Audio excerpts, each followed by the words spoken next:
So 3D printing has really taken off and has proved to be useful for making everything from spoons to medical devices to even super cool Linus action figures. But there's another side to this three-dimensional coin, so to speak, that will make sense to anyone that's ever bought one of those clunky office printer copier things. And I'm talking, of course, about 3D scanning, which is exactly what it sounds like, the process of scanning three-dimensional objects or models into a computer.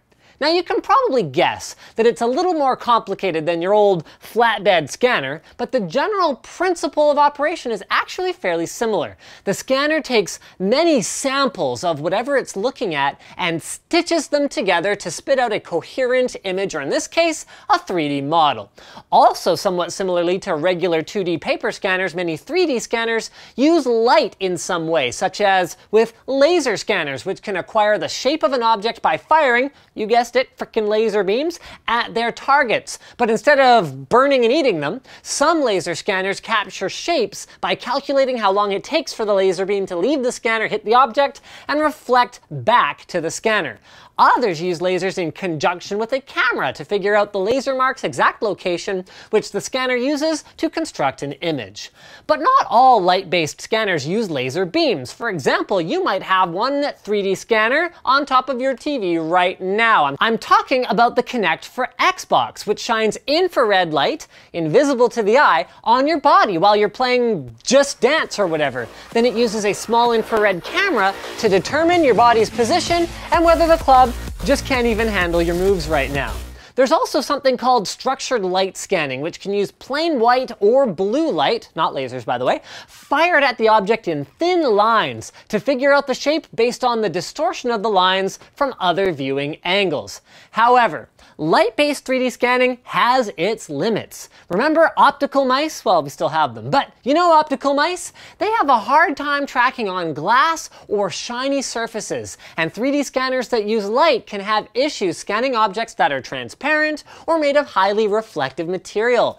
In these situations, it's often better to use a contact scanner.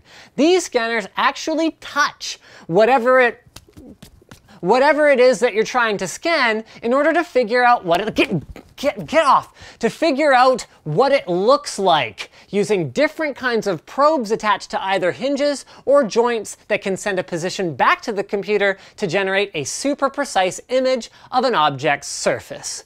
But how is all this technology put to use? Well, when combined with a 3D printer, you're basically one step away from your own Star Trek replicator, complete with databanks full of all your favorite 3D foods. But thanks to the imaginations of people, there's a lot of uses Gene Roddenberry didn't think of. Video game developers are using 3D scanning to capture accurate models to be used in their games instead of designing them from scratch. Doctors and dentists use them to fit orthodontics, and historians are using 3D scanning to preserve and document old artifacts, statues, and even buildings. Also, a huge amount of mechanical parts used in industry are 3D scanned to verify the quality and structural integrity. So there's actually a decent chance that your car was scanned at the factory to make sure the engine won't explode. And on the subject of explosion, doesn't shopping for clothes just make your head wanna explode? Personally, I hate it. Try this on. No, try this one. That looks good. That doesn't. I don't know. Isn't there an easy way to just do this online so I don't have to deal with the hassle of crowds and malls? Yes, there is.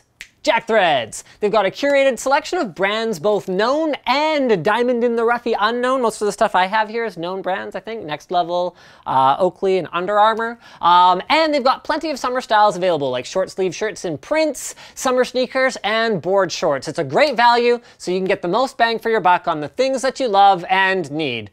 Not to say that I guess you really need clothes. I mean, you guys can't even prove that I'm wearing pants, for example, in these videos. We always shoot me from here down. In fact, today I'm not wearing pants because I'm wearing shorts.